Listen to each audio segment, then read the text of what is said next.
जय श्री राधे कृष्णा। ओम नमो भगवते वासुदेवाय नमः।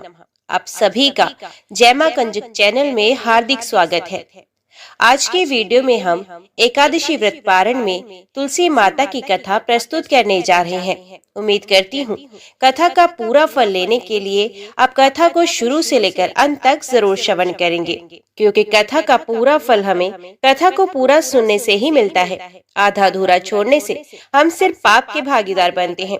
तो चलिए आज की इस कथा को हम शुरू करते हैं। ओम नमो भगवते वासुदेवाय नमः। ब्रह्मा जी बोले, जो विष्णु भक्त प्रातः काल स्नान करके पवित्र हो कोमल तुलसी दल से भगवान दामोदर की पूजा करता है, वे निश्चय ही मोक्ष प्राप्त करता है।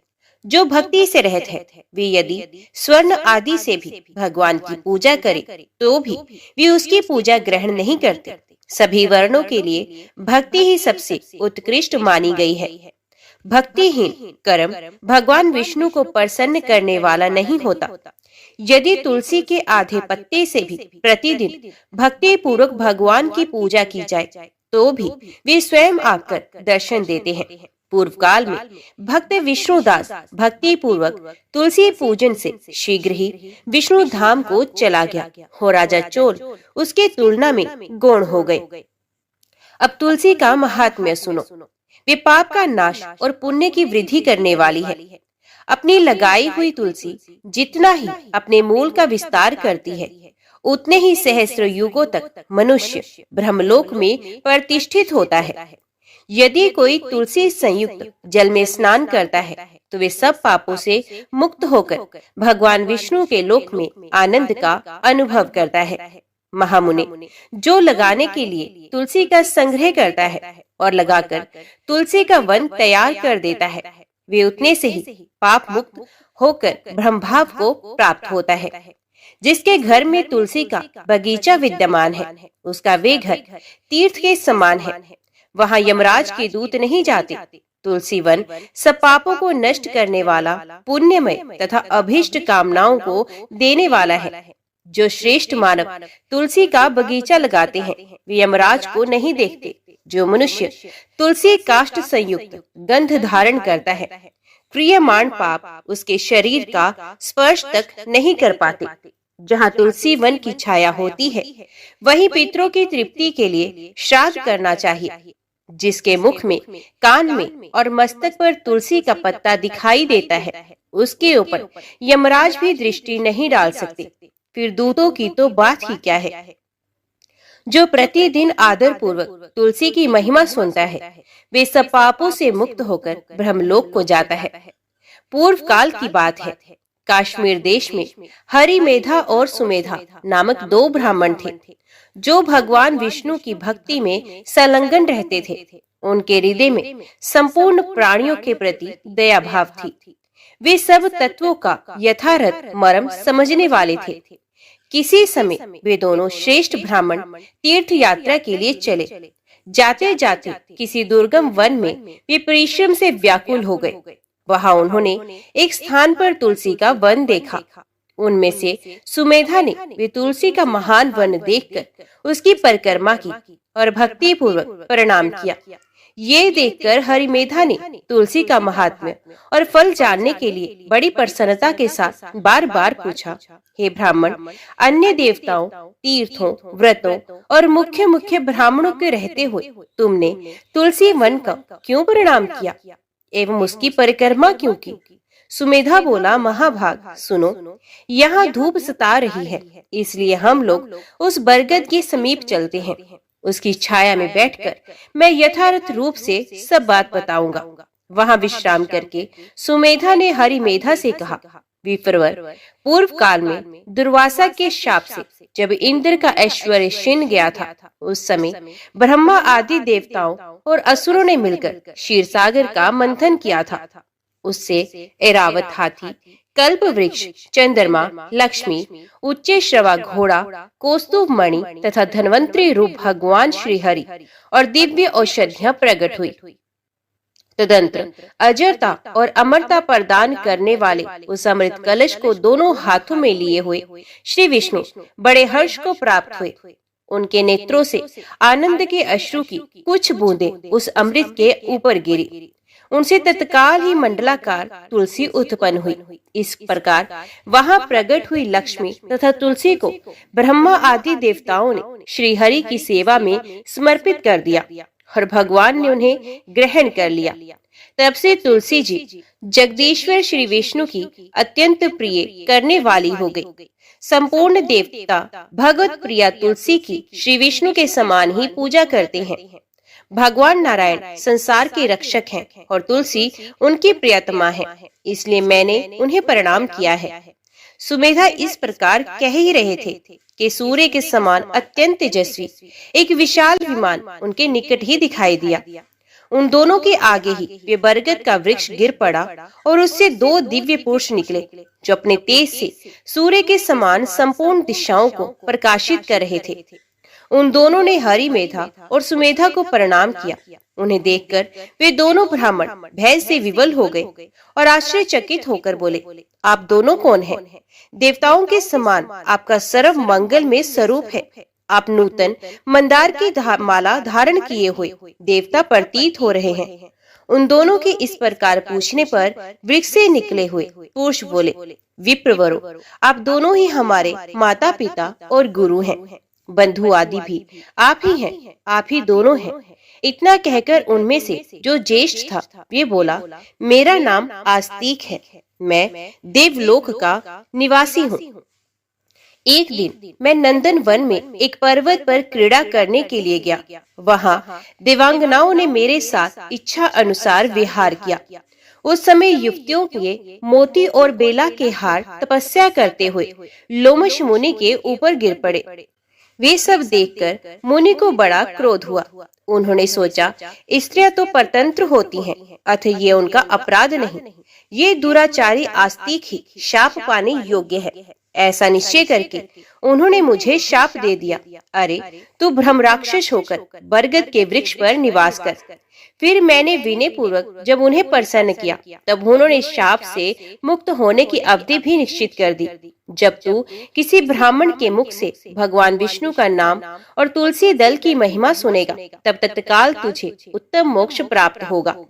इस प्रकार मुनि का शाप पाकर मैं चिरकाल से अत्यंत दुखी हो इस वट वृक्ष पर निवास कर रहा था। आज देववश आप दोनों के दर्शन से मुझे निश्चय ही ब्राह्मण के शाप से छुटकारा मिल गया है। अब मेरे इस दूसरे साथी की कथा सुनिए। ये पहले एक श्रेष्ठ मुनि थे और सदा गुरु की सेवा में ही लगे रहते थे। एक समय गुरु की आज्ञा का उल्लंघन करके ये ब्रह्म राक्षस भाव को प्राप्त हो गए, किंतु आपके प्रसाद से इस समय इनकी भी ब्राह्मण के शाप से मुक्ति हो गई। आप दोनों ने तीर्थ यात्रा का फल तो यही साध लिया। ऐसा कहकर वे दोनों उन श्रेष्ठ ब्राह्मणों को बार बार प्रणाम करके उनकी आज्ञा लेकर प्रसन्नता पूर्वक दिव्य धाम को गए। तत्पश्चात वे दोनों श्रेष्ठ मुनि परस्पर पुण्यमय तुलसी की प्रशंसा करते हुए तीर्थ यात्रा के लिए चल दिए। इसलिए भगवान विष्णु को प्रसन्नता देने वाले इस तुलसी वन तुलसी के पौधे की पूजा अवश्य करनी चाहिए। एक बार कार्तिकेय जी ने महादेव जी से कहा, प्रभु, मैं आपसे ये जानना चाहता हूँ कि कौन सा ऐसा वृक्ष है जिसका पत्ता और फूल भी मोक्ष प्रदान करने वाला है। महादेव जी बोले, बेटा, सब प्रकार के पत्तों और पुष्पों की अपेक्षा तुलसी ही श्रेष्ठ मानी गई है। वे परम मंगलमय, समस्त कामनाओं को पूर्ण करने वाली, शुद्ध, श्री विष्णु को अत्यंत प्रिय तथा वैष्णवी नाम धारण करने वाली है। वे संपूर्ण लोकों में श्रेष्ठ, शुभ तथा भोग और मोक्ष प्रदान करने वाली है। भगवान श्री विष्णु ने पूर्व काल में संपूर्ण लोकों का हित करने के लिए तुलसी का वृक्ष रोपा था। तुलसी के पत्ते और पुष्प सब धर्मों में प्रतिष्ठित हैं। जैसे भगवान श्री विष्णु को लक्ष्मी और मैं दोनों प्रिय हैं, उसी प्रकार ये तुलसी देवी भी परम प्रिय है। हम तीन के सिवा कोई चौथा ऐसा नहीं जान पड़ता जो भगवान को इतना प्रिय हो। तुलसी दल के बिना दूसरे फलों, फूलों, पत्तों तथा चंदन आदि के लेपों से भगवान श्री विष्णु को उतना संतोष नहीं होता। जिसने तुलसी दल के द्वारा पूर्ण श्रद्धा के साथ प्रतिदिन भगवान श्री विष्णु का पूजन किया है, उसने दान, होम, यज्ञ और व्रत आदि सब पूर्ण किए हैं। तुलसी दल से भगवान की पूजा कर लेने पर कांति, सुख, भोग सामग्री, यश, लक्ष्मी, श्रेष्ठ कुल, शील पत्नी, पुत्र, कन्या, धन, राज्य, आरोग्य, ज्ञान, विद्वान, वेद, वेदांग, शास्त्र, पुराण, तंत्र और संहिता सब कुछ मैं कर तलक तक समझता हूँ। जैसे पुण्य सलीला गंगा मुक्ति प्रदान करने वाली है, उसी प्रकार ये तुलसी भी कल्याण करने वाली है। सकंद, यदि मंजरे युक्त तुलसी पत्रों के द्वारा भगवान श्री विष्णु की पूजा की जाए तो उसके पुण्य फल का वर्णन करना असंभव है। जहाँ तुलसी का वन है वहीं भगवान श्री विष्णु की समीपता है तथा वहीं ब्रह्मा और लक्ष्मी जी भी संपूर्ण देवताओं के साथ विराजमान है। इसलिए अपने निकटवर्ती स्थान में तुलसी देवी को रोपकर उनकी पूजा अवश्य करनी चाहिए। तुलसी के निकट जो स्तोत्र, मंत्र आदि का जप किया जाता है वे सब अनंत गुना फल देने वाला होता है। प्रेत, पिशाच, कुष्मांड, ब्रह्म, राक्षस, भूत और दैत्य आदि सब तुलसी के वृक्ष से दूर भागते हैं। ब्रह्म हत्या आदि पाप तथा पाप और खोटे विचार से उत्पन्न होने वाले रोग ये सब तुलसी वृक्ष के समीप नष्ट हो जाते हैं। जिसने श्री भगवान की पूजा के लिए पृथ्वी पर तुलसी का बगीचा लगा रखा है, उसने उत्तम दक्षिणाओं से युक्त 100 यज्ञों का विधिवत अनुष्ठान पूर्ण कर लिया है। जो श्री भगवान के प्रतिमाओं तथा शालिग्राम शिलाओं पर चढ़े हुए तुलसी दल को प्रसाद के रूप में ग्रहण करता है, वे श्री विष्णु के सायुज्य को प्राप्त होता है। जो श्री हरि की पूजा करके उन्हें निवेदन किए हुए तुलसी दल को अपने मस्तक पर धारण करता है, वे पाप से शुद्ध होकर स्वर्गलोक को प्राप्त होता है। कलयुग में तुलसी का पूजन, कीर्तन, ध्यान, रोपण और धारण करने से वे पाप को जलाती और स्वर्ग एवं मोक्ष प्रदान करती है। जो तुलसी के पूजन आदि का दूसरों को उपदेश देता और स्वयं भी आचरण करता है, वे भगवान श्री लक्ष्मीपति के परम धाम को प्राप्त होता है। जो वस्तु भगवान श्री विष्णु को प्रिय जान पड़ती है, वे मुझे भी अत्यंत प्रिय है। श्राद्ध और यज्ञ आदि कार्यों में तुलसी का एक भी पत्ता महान पुण्य प्रदान करता है। जिसने तुलसी की सेवा की है, उसने गुरु, ब्राह्मण, देवता और तीर्थ सबका भली भांति सेवन किया है। इसलिए षडानन, तुम तुलसी का सेवन करो। जो शिखा में तुलसी स्थापित करके प्राणों का परित्याग करता है, वे पाप राशि से मुक्त हो जाता है। राजसूय आदि यज्ञ, भांति भांति के व्रत तथा संयम के द्वारा धीर पुरुष जिस गति को प्राप्त करता है, वहीं उसे तुलसी की सेवा से मिल जाती है। तुलसी के एक पत्र से श्री हरि की पूजा करके मनुष्य वैष्णव तप को प्राप्त करता है। उसके लिए अन्यान्य शास्त्रों के विस्तार की क्या आवश्यकता है। जिसने तुलसी की शाखा तथा कोमल पत्तियों से भगवान श्री विष्णु की पूजा की है, वे कभी माता का दूध नहीं पीता, उसका पुनर्जन्म नहीं होता। कोमल तुलसी दलों के द्वारा प्रतिदिन श्री हरि की पूजा करके मनुष्य अपनी सैकड़ों और हजारों पीढ़ियों को पवित्र कर सकता है। तात, ये मैंने तुमसे तुलसी के प्रधान गुण बतलाए हैं। संपूर्ण गुणों का वर्णन तो बहुत अधिक समय लगाने पर भी नहीं हो सकता। ये उपाख्यान पुण्य राशि का संचय करने वाला है। जो प्रतिदिन इसका श्रवण करता है, वे पूर्व जन्म के किए हुए पाप तथा जन्म मृत्यु के बंधन से मुक्त हो जाता है।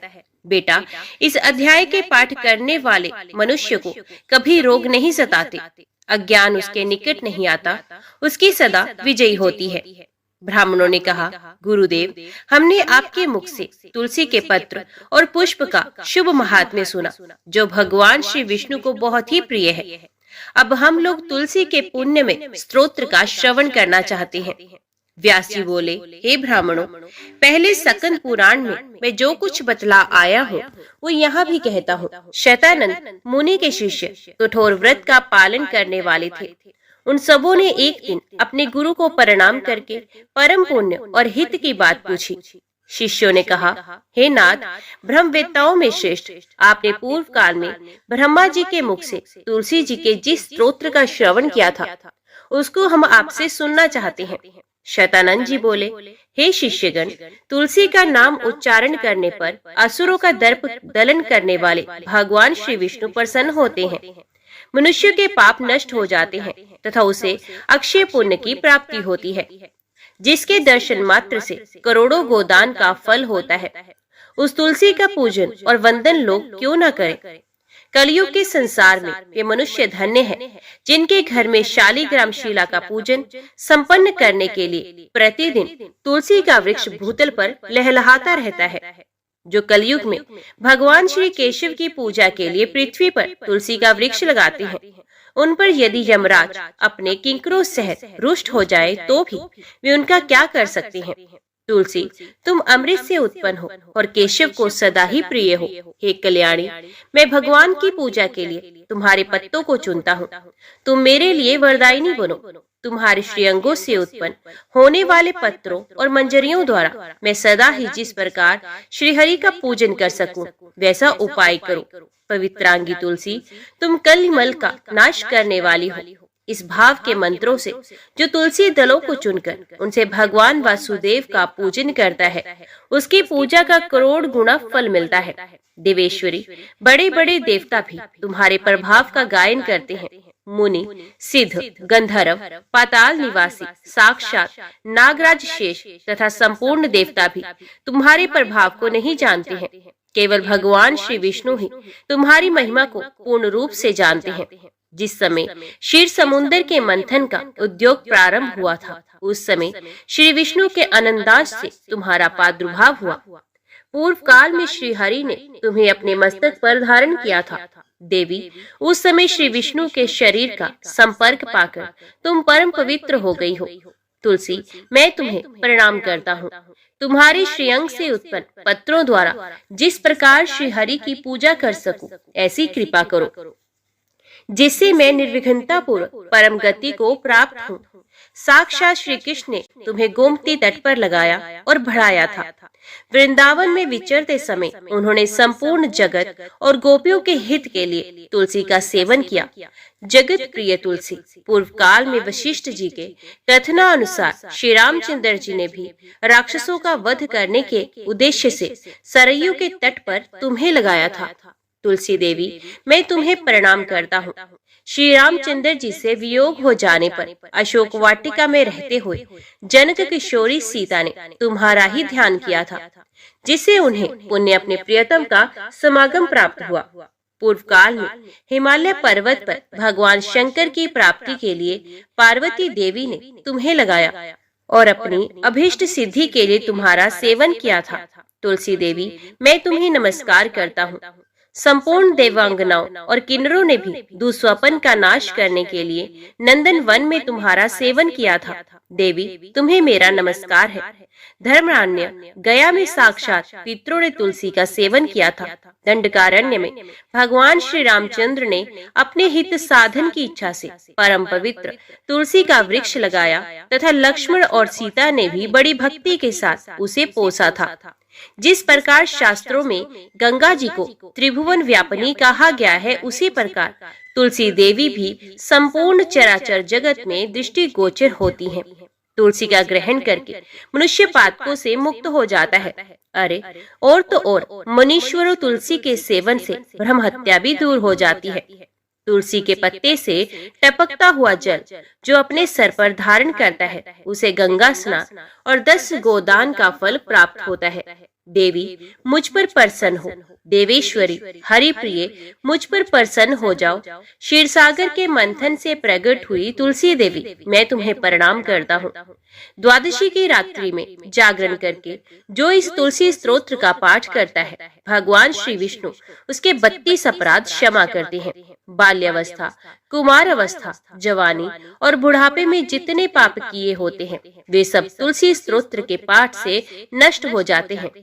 तुलसी के स्तोत्र से संतुष्ट होकर भगवान सुख और अभ्युदय प्रदान करते हैं।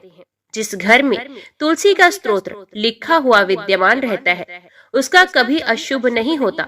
उसका सब कुछ मंगलमय होता है, किंचित भी अमंगल नहीं होता। उसके लिए सदा सुकाल रहता है। वे घर प्रचुर धन धान्य से भरा रहता है। तुलसी स्तोत्र का पाठ करने वाले मनुष्य के हृदय में भगवान श्री विष्णु के प्रति अविचल भक्ति होती है तथा उसका वैष्णवों से कभी वियोग नहीं होता है। इतना ही नहीं, उसकी बुद्धि कभी अधर्म में नहीं प्रवृत्त होती। जो द्वादशी की रात्रि में जागरण करके तुलसी स्तोत्र का पाठ करता है, उसे करोड़ों तीर्थों के सेवन का फल मिलता है।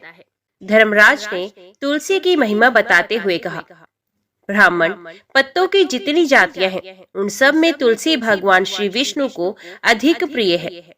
पुष्कर आदि जितने तीर्थ हैं, गंगा आदि जितनी नदियां हैं तथा वसुदेव आदि जो देवता हैं, वे सभी तुलसी दल में निवास करते हैं। अतः तुलसी सर्वदा और सब समय भगवान श्री विष्णु को प्रिय है। कमल और मालती का फूल छोड़कर तुलसी का पत्ता ग्रहण करें और उसके द्वारा भक्ति पूर्वक माधव की पूजा करें। उसके पुण्य फल का पूरा वर्णन करने में शेष भी समर्थ नहीं है। जो बिना स्नान किए ही देव कार्य या पितृ कार्य के लिए तुलसी का पत्ता तोड़ता है, उसका सारा कर्म निष्फल हो जाता है तथा वे पंचगव्य पान करने से शुद्ध होता है। जैसे हरि बहुत तेरे रोगों को तत्काल हर लेते हैं, उसी प्रकार तुलसी दरिद्रता और दुख भोग आदि से संबंध रखने वाले अधिक से अधिक पापों को भी शीघ्र ही दूर कर देती है।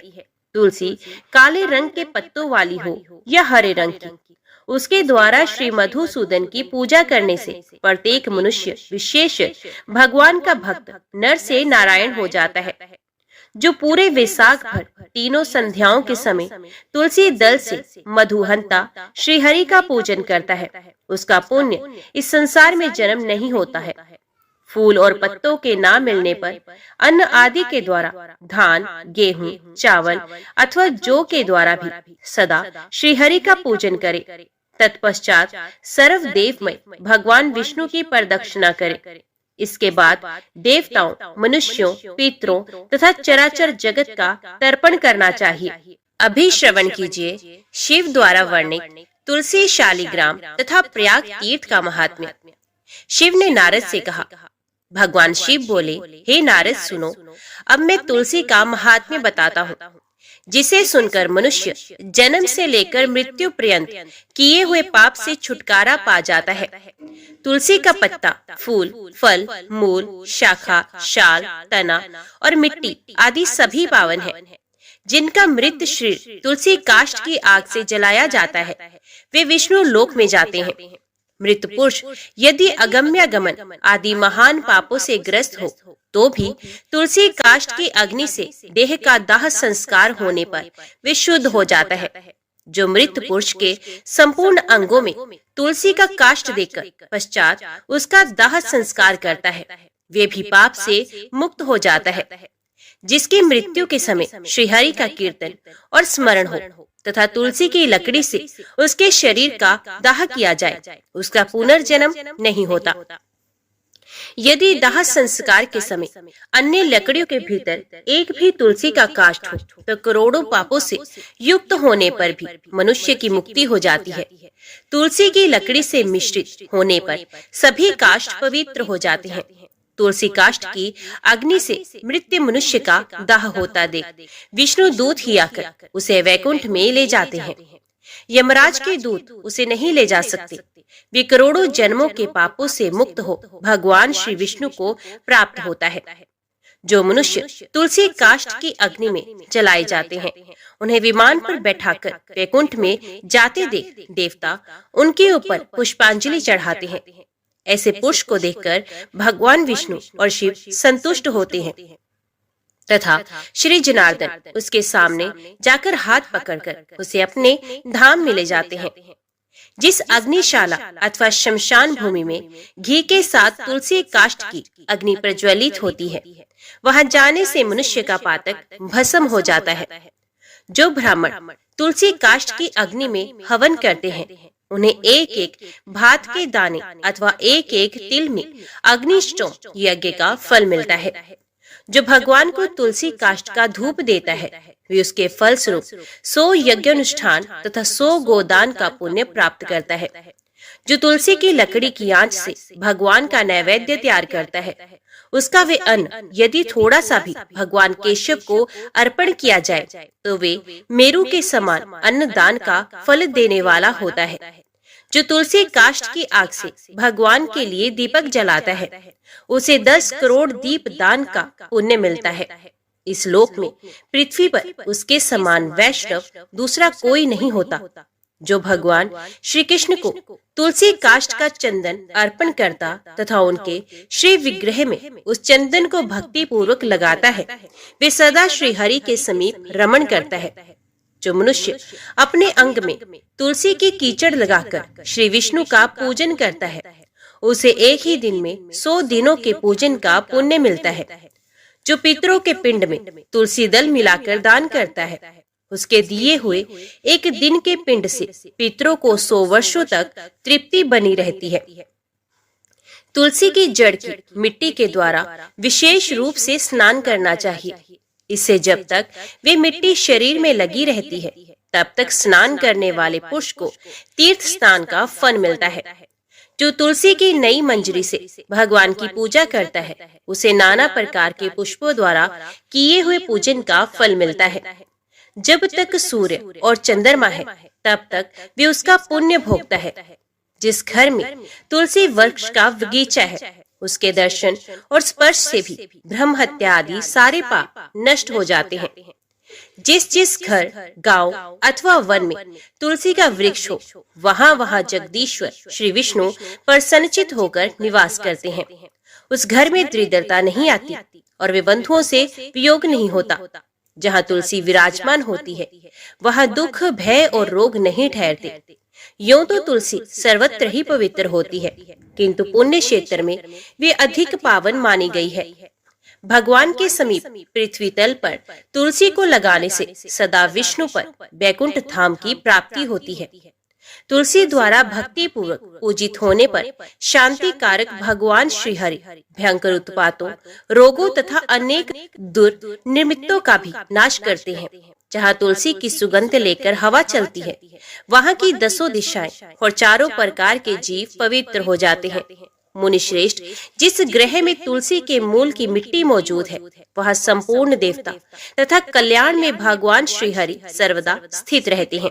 ब्राह्मण तुलसी वन की छाया जहाँ जहाँ जाती हो वहाँ वहाँ पितरों की तृप्ति के लिए तर्पण करना चाहिए। नारद, जहाँ तुलसी का समुदाय पड़ा हो वहाँ किया हुआ पिंडदान आदि पितरों के लिए अक्षय होता है।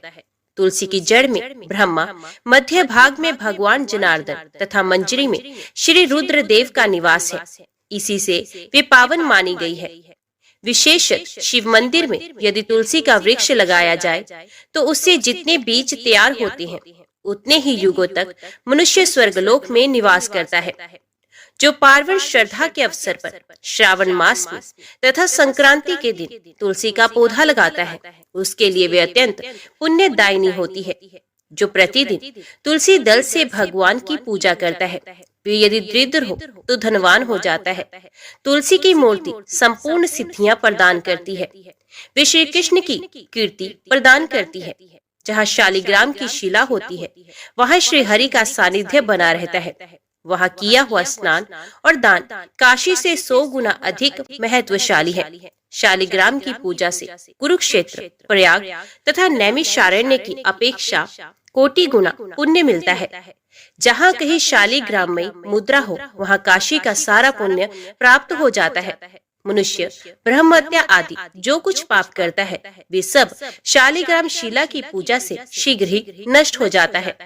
नारद, अब मैं वेदों में कही हुई प्रयाग तीर्थ की महिमा का वर्णन करता हूँ। जो मनुष्य पुण्य कर्म करने वाले हैं वे ही प्रयाग में निवास करते हैं। जहाँ गंगा, यमुना, सरस्वती तीनों नदियों का संगम है वही तीर्थ प्रवर प्रयाग है। वे देवताओं के लिए भी दुर्लभ है। इसके समान तीर्थ तीनों लोकों में ना कोई हुआ है और ना ही कोई होगा। जैसे ग्रहों में सूर्य और नक्षत्र में चंद्रमा श्रेष्ठ है, उसी प्रकार सब तीर्थों में प्रयाग नामक तीर्थ उत्तम है। विद्वान जो प्रातःकाल प्रयाग में स्नान करता है वे महान पाप से मुक्त हो परम पद को प्राप्त होता है। जो दरिद्रता को दूर करना चाहता हो उसे प्रयाग में जाकर कुछ दान करना चाहिए। जो मनुष्य प्रयाग में जाकर वहां स्नान करता है वे धनवान और दीर्घजीवी होता है। वहां जाकर मनुष्य अक्षयवट का दर्शन करता है। उसके दर्शन मात्र से ब्रह्महत्या का पाप नष्ट होता है। उसे आदिवट कहा गया है। कल्पांत में भी उसका दर्शन होता है। उसके पत्र पर भगवान विष्णु शयन करते हैं, इसलिए वे अविनाशी माना गया है। विष्णु भक्त मनुष्य प्रयाग में अक्षयवट का पूजन करते हैं। उस वृक्ष में सूत लपेटकर उसकी पूजा करनी चाहिए। वहाँ माधव नाम से प्रसिद्ध भगवान विष्णु नित्य विराजमान रहते हैं। उनका दर्शन अवश्य करना चाहिए। ऐसा करने वाला पुरुष महापापों से छुटकारा पाता है। देवता, ऋषि और मनुष्य सभी वहाँ अपने अपने योग्य स्थान का आश्रय लेकर नित्य निवास करते हैं। गो हत्यारा, चांडाल, दुष्ट, दूषित हृदय, बालघाती तथा अज्ञानी मनुष्य भी यदि वह मृत्यु को प्राप्त होता है तो चतुर्भुज रूप धारण करके सदा ही वैकुंठ धाम में निवास करता है। जो मानव प्रयाग में माघ स्नान करता है उसे प्राप्त होने वाले पुण्य फल की कोई गणना नहीं। भगवान नारायण प्रयाग में स्नान करने वाले पुरुषों को भोग और मोक्ष प्रदान करते हैं। जैसे ग्रहों में सूर्य और नक्षत्रों में चंद्रमा श्रेष्ठ है, उसी प्रकार महीनों में माघ मास श्रेष्ठ है। ये सभी कर्मों के लिए उत्तम है। विद्वान ये माघ मकर का योग चराचर त्रिलोकी के लिए दुर्लभ है। जिसमें यत्न पूर्वक 7, 5 अथवा 3 दिन भी प्रयाग स्नान कर लेता है उसका अभय उदय होता है। मनुष्य आदि चराचर जीव प्रयाग तीर्थ का सेवन करके वैकुंठ लोक को प्राप्त होते हैं। दिव्य लोक में रहने वाले जो वशिष्ठ और सनकादि ऋषि हैं, वे भी प्रयाग तीर्थ को बारंबार सेवन करते हैं। विष्णु, रुद्र और इंद्र भी तीर्थ प्रवर प्रयाग में निवास करते हैं। प्रयाग में दान और नियमों के पालन की प्रशंसा होती है। वहाँ स्नान और जलपान करने से पुनर्जन्म नहीं होता। श्री भगवान कहते हैं, हे ब्राह्मण, कांपिल्य नगर में वीरबाहु नाम से प्रसिद्ध एक राजा हो गए हैं। वे सत्यवादी, क्रोध पर विजय पाने वाले, ब्रह्म ज्ञानी तथा मेरे भक्त थे। उनका स्वभाव बड़ा दयालु था। वे वैष्णवों के भक्त थे और मेरी कथा सुनने में सदा रुचि रखते थे। दानी, विद्वान, क्षमाशील, प्राकर्मी, जितेंद्रिय तथा अपनी ही स्त्री से स्नेह रखने वाले थे। उनकी स्त्री पतिव्रता, परम साध्वी तथा मेरी भक्ति में तत्पर रहने वाली थी। अपनी उस रानी के साथ वे समूची पृथ्वी का पालन करते और मेरे सिवा दूसरी किसी देवता को नहीं जानते थे। एक दिन महामुनि भारद्वाज महात्मा वीरबाहु के घर पधारे। उन्हें देखकर राजा ने विधि पूर्वक अर्घ्य दे उनका स्वागत सत्कार किया। अपने ही हाथ से उनके लिए आसन बिछाया और बड़ी भक्ति से प्रणाम करके मुनि के आगे खड़े होकर बोले, हे ब्रह्म ऋषि, आज मेरा जन्म सफल हो गया। परमात्मा भगवान विष्णु मुझ पर प्रसन्न है, जिससे आप जैसे योगी राज ने आज मेरे घर पर पर्दापण किया है। आपकी पवित्र दृष्टि पड़ने से आज मैं कोटि कोटि पापों से मुक्त हो गया। भारद्वाज बोले, हे महाभाग, तुम विष्णु भगवान के भक्त हो। उत्तम प्रजाओं से युक्त ये धरती धन्य है जिसकी तुम रक्षा करते हो। जहाँ का राजा भगवान विष्णु का भक्त ना हो उस राज्य में निवास नहीं करना चाहिए। जंगल और तीर्थ में निवास करना अच्छा है, परंतु वैष्णवहीन राज्य में रहना कदापि श्रेयस्कर नहीं। जहाँ भगवत भक्त राजा इस पृथ्वी का शासन करता है उस पाप शून्य राज्य को वैकुंठ मानना चाहिए। जैसे मंत्रहीन आहुति, मरे हुए बछड़े वाली गाय का दूध, दशमी विद्या एकादशी, लंबे लंबे केश रखने वाली विधवा तथा स्नान के बिना व्रत, ये सब श्रेष्ठ नहीं माने जाते। उसी प्रकार बिना वैष्णव का राज्य भी अच्छा नहीं है। राजन, मैंने जो तुम्हारी ओर देखा है उस मेरी दृष्टि सफल हो गई। जो तुम्हारे साथ वार्तालाप करती है वे मेरी वाणी भी आज सफल हो गई।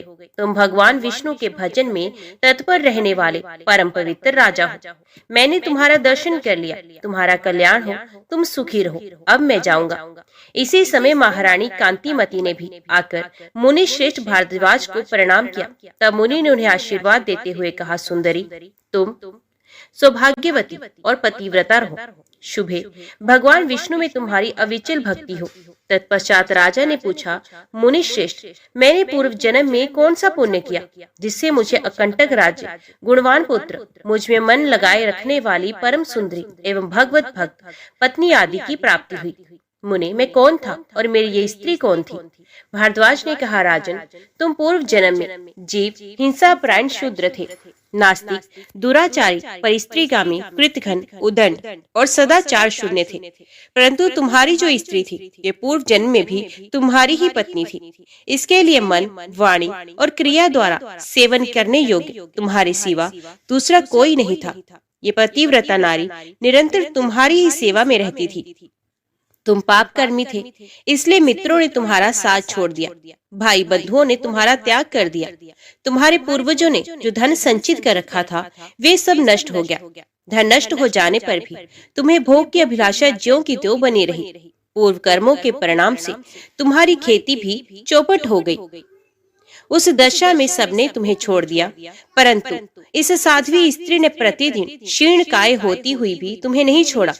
सब ओर से विफल मनोरथ होकर तुम निर्जन वन में चले गए और वहां अनेक प्रकार के जीवों को मारकर अपना पोषण करने लगे। इस प्रकार रहते हुए तुम्हें बहुत वर्ष बीत गए। एक दिन की बात है, एक महामुनि राह भूल कर उधर आ निकले। वे श्रेष्ठ ब्राह्मण थे और उनका नाम देव शर्मा था।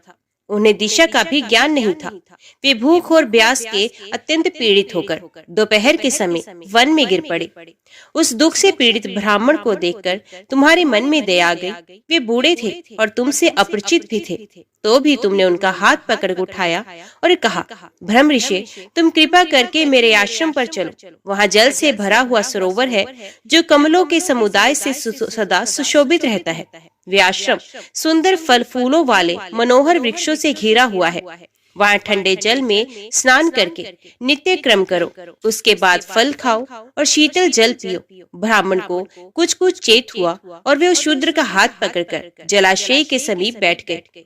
वहाँ सरोवर के तट पर वृक्ष की छाया में बैठे, फिर विधि पूर्वक स्नान करके देवताओं और पितरों का तर्पण करने के पश्चात भगवान विष्णु की पूजा की और शीतल जल पिया।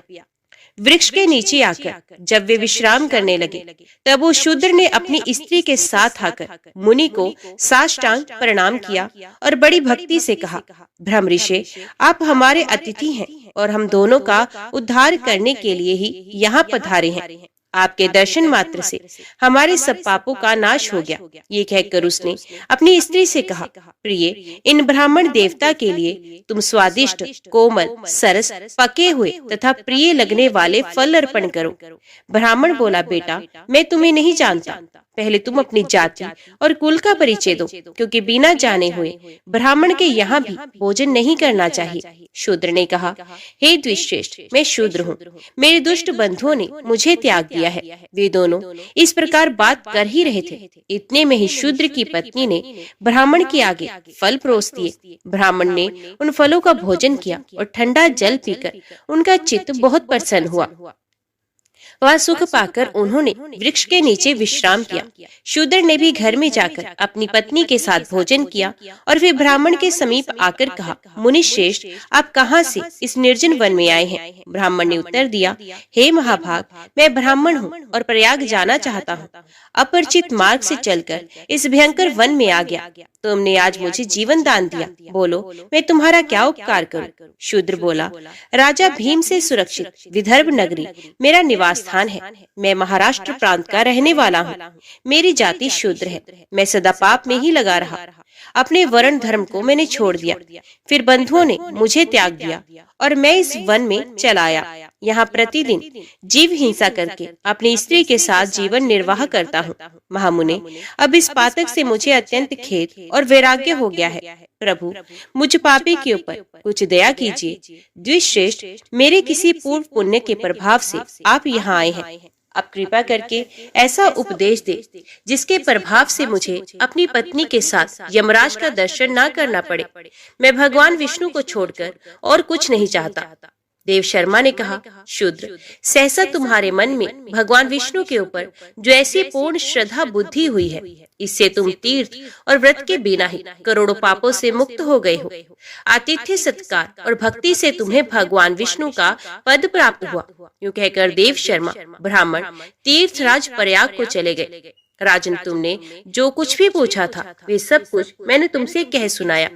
राजा बोले, हे ब्राह्मण, संपूर्ण एकादशी की उत्तम विधि का उपदेश कीजिए जिससे भगवान विष्णु की प्रसन्नता प्राप्त हो। ऋषि ने कहा, राजन, सभी द्वादशी तिथियों को कल्याण में अखंड एकादशी व्रत का पालन करना चाहिए। दशमी को नक्त व्रत करें, एकादशी को दिन में और रात्रि में भी उपवास करें और द्वादशी को पारणा के साथ केवल एक बार भोजन करें। इसे अखंडा एकादशी कहते हैं। दिन के 8वें भाग में जब सूर्य की ज्योति मंद हो गई हो, उसी समय को नक्त जानना चाहिए। उसी में किए हुए भोजन को नक्त व्रत कहते हैं। रात्रि में भोजन करने का नाम नक्त व्रत नहीं है। कांसे के बर्तन में भोजन उड़द, मसूर, चना, कोदो, साग, शहद, दूसरे का अन्न, दोबारा भोजन और मैथुन, इन 10 वस्तुओं को विष्णु भक्त मनुष्य दशमी को त्याग दे। बार बार जलपान, हिंसा, अपवित्रता, असत्य भाषण, पान चबाना, दातन करना, दिन में सोना, मैथुन सेवन, जुआ खेलना, रात में सोना और पतित मनुष्यों से वार्तालाप करना, विष्णु भक्त पुरुष इन 11 बातों को एकादशी के दिन में त्याग दे। एकादशी को भगवान से प्रार्थना करें कि हे केशव, आज आपकी प्रसन्नता के लिए मेरे द्वारा दिन और रात में संयम नियम का पालन हो। मेरी सोई हुई इंद्रियों के द्वारा यदि स्वप्न में कोई विकलता भोजन या मैथुन की क्रिया हो जाए अथवा मेरे दांतों के अंदर यदि पहले से अन्न सटा हो, तो हे पुरुषोत्तम, इन सब बातों को क्षमा कीजिए। पापों से निर्वृत्त होकर जो गुणों के साथ वास किया जाए उसी को उपवास समझना चाहिए। शरीर को सुखाड़ डालने का नाम उपवास नहीं है। पहले कही हुई 10 बातें तथा पराया अन्न, शहद और शरीर में तेल मलना आदि कार्य द्वादशी के दिन विष्णु भक्त पुरुष ना करे। फिर द्वादशी आने पर भगवान से इस प्रकार प्रार्थना करे, हे भगवान गरुड़ध्वज, आज सब पापों का नाश करने वाली पुण्य में पवित्र द्वादशी तिथि मेरे लिए प्राप्त हुई है।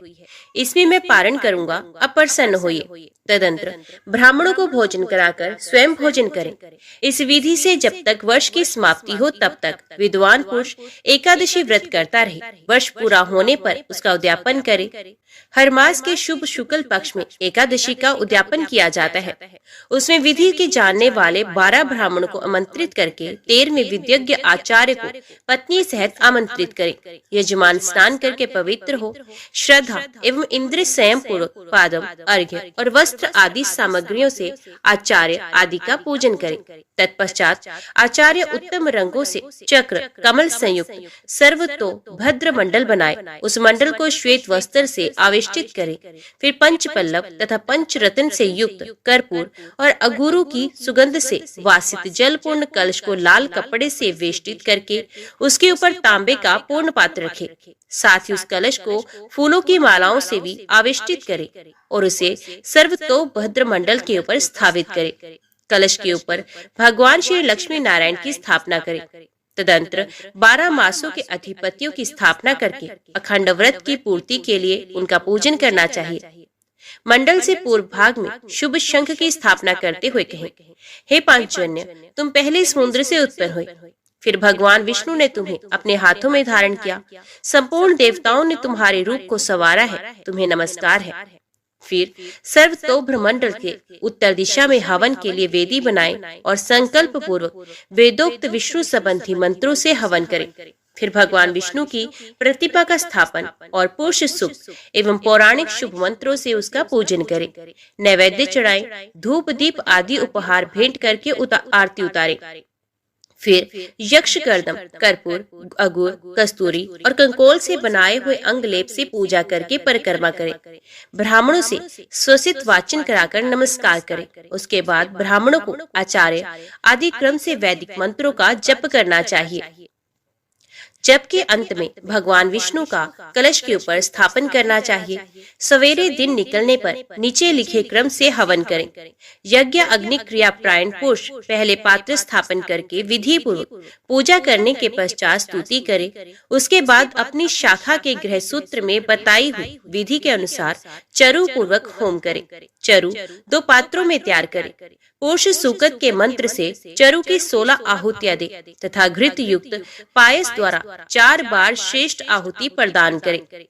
उसके बाद पारदेश मात्र 100 पलाश की समिधाएं लेकर उन्हें घी में डुबो दे और मंत्रों से क्रम की सिद्धि के लिए उनका हवन करे। समिधाओं की 100 आहुति देने के बाद तिल की 200 आहुतियां दे। इस प्रकार वैष्णव होम करके गृह यज्ञ प्रारंभ करे। उसमें भी क्रमश समिधा होम, चरु होम और तिल होम करने चाहिए। तत्पश्चात स्वसित वाचन कराकर पूजन करें। फिर ऋत्विजों को दक्षिणा दें और भगवान की प्रसन्नता के लिए ब्राह्मण को एक दूध देने वाली गौ तथा सुंदर बैल दें। तदंतर ब्राह्मणों को 13 पद दान करें। सप्तनिक आचार्य को वस्त्रों से संतुष्ट करें और धन सहित महादान दें। पारण कर लेने पर रात को ब्राह्मणों को जल से भरे हुए वस्त्र वेष्टित 25 कलश दान करें। अपनी शक्ति के अनुसार व्रत का उद्यापन करना चाहिए। इस प्रकार अखंड एकादशी व्रत का वर्णन किया गया। जय श्री राधे कृष्ण।